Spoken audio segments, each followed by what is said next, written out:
The history of the founding of the National Basketball Association in 1949 is well known. With the elimination of interleague competition, as the BAA and NBL merged together, basketball players were bound to the NBA, with no alternative. This paper, which grows out of a larger research project, will address several moments in the history of the NBA that demonstrate the rise of the empowered player. The NBA is one of many American sports leagues that do not operate around the system of promotion and relegation, which is prevalent in both Europe and other countries worldwide.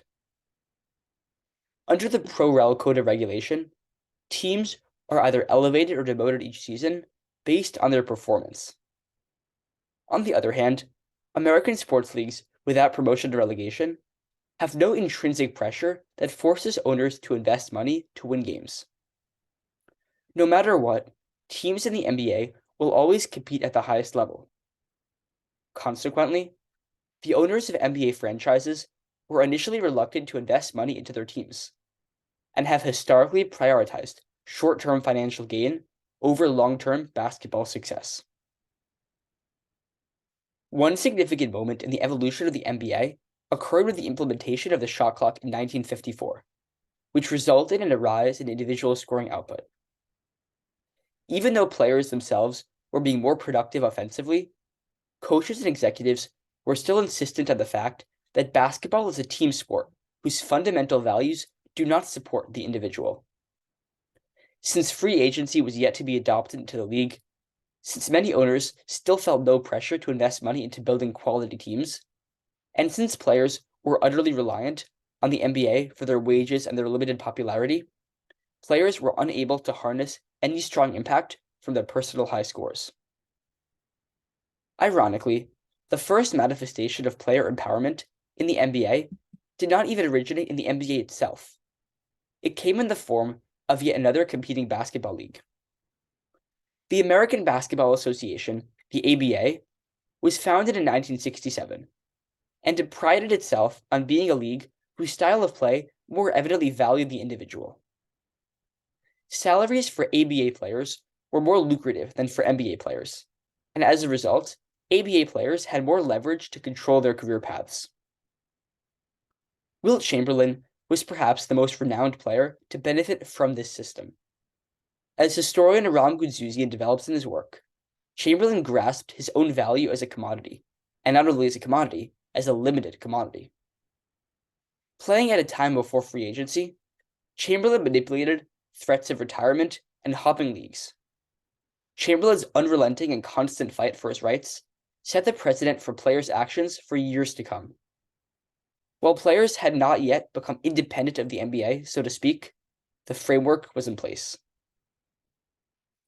Talks of a merger between the National and American Basketball Associations began in 1970, though the two leagues did not officially join together until 1976. Superstar guard Oscar Robertson was the most influential of the players, who recognized that an NBA-ABA merger would effectively eradicate the league of its sole bargaining mechanism for players. Robertson sued the NBA on counts of monopolistic behavior. The result of Robertson's litigation, which was settled in 1976, was codified as the Oscar Robertson Rule. This Oscar Robertson Rule brought the first form of free agency into the NBA. Free agency was the permanent solution to the temporary fix that interleague competition had provided for players in years past. The 1970s were a difficult period for the NBA. Many of basketball's icons were no longer active, as Bill Russell had left the league in 1973, and Oscar Robertson and Jerry West followed him in 1974. Games also became increasingly aggressive during this period, to the point where hostile scuffles and full-on brawls between players became the norm.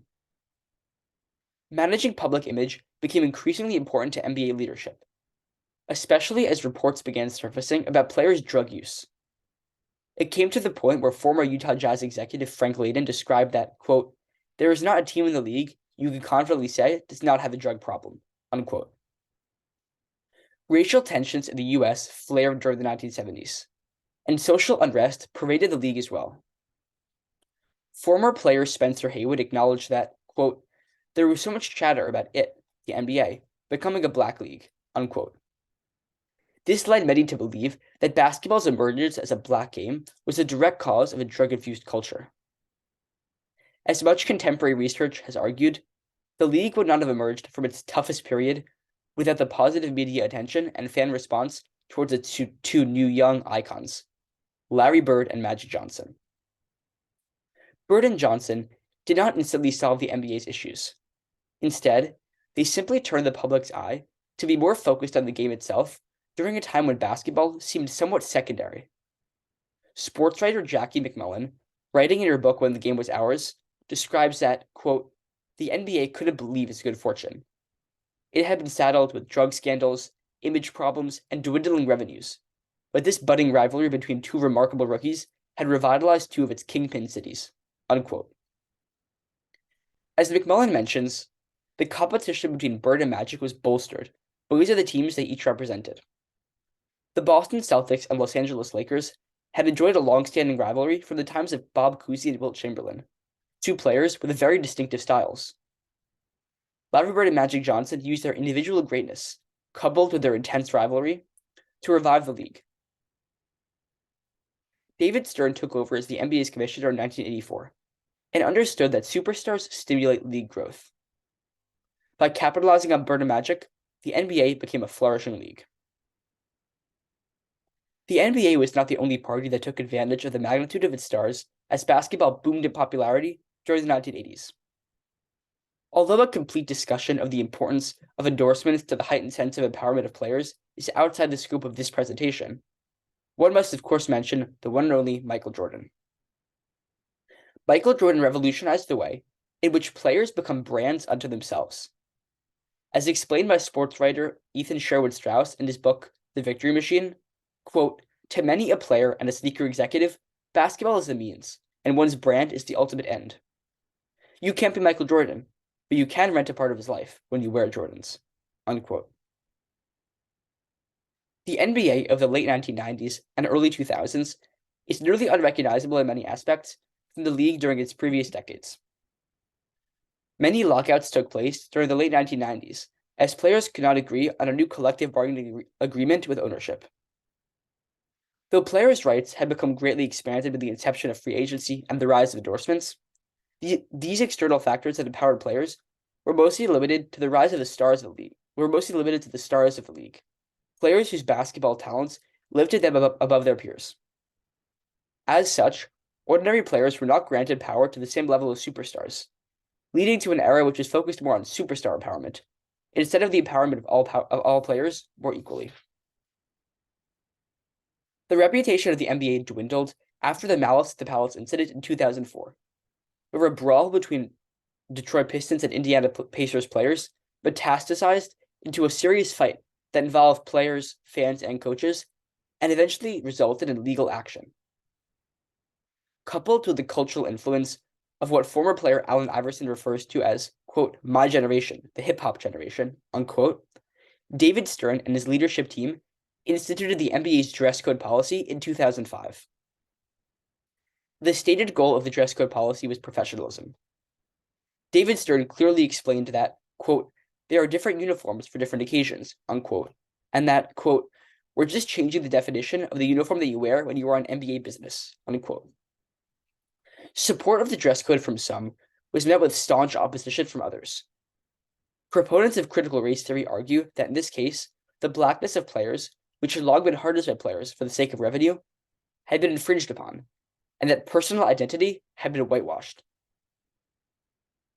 Few doubted that the dress code was not racially motivated, especially as some team executives viewed the expansion of Iverson's so-called hip-hop culture as a liability. Yet players themselves stood up against this restrictive marketing strategy, and instead tried to embrace their choice of clothing, and by extension, embrace their own individuality.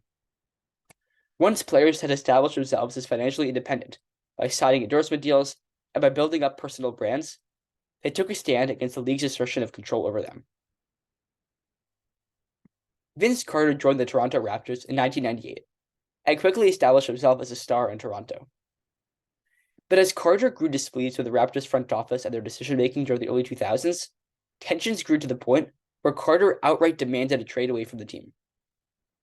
The Raptors dealt Carter to the Brooklyn Nets in 2004. While Carter got the trade he had been waiting for, he became a public enemy in the process. In February of 2021, player Draymond Green of the Golden State Warriors drew attention when he criticized the league for the scrutiny, treatment, and expectations of players. Draymond Green said that, quote, "At some point, as players, we need to be treated with the same respect and have the same rights that the team can have. Because as a player, you're the worst person in the world when you want a different situation. But a team can say that they're trading you, and that man is to stay in shape, he is to stay professional, and if not, his career is on the line." Unquote. While Green's comments were certainly not the driving force, stars have become increasingly insistent when demanding trades during the NBA's most recent seasons, with some players even refusing to play until being traded away from their team. Stars will always wield the power to control their careers. Yet it is still to be determined whether this power will be completely unbounded or whether it will be limited from backlash from the public and from the NBA. At the end of the day, the NBA is a merit-driven league. Players have become empowered, whatever that term may mean, because of their talents. As individuals, professionals, and brands unto themselves, players are not limited by the league anymore. They have earned their freedom.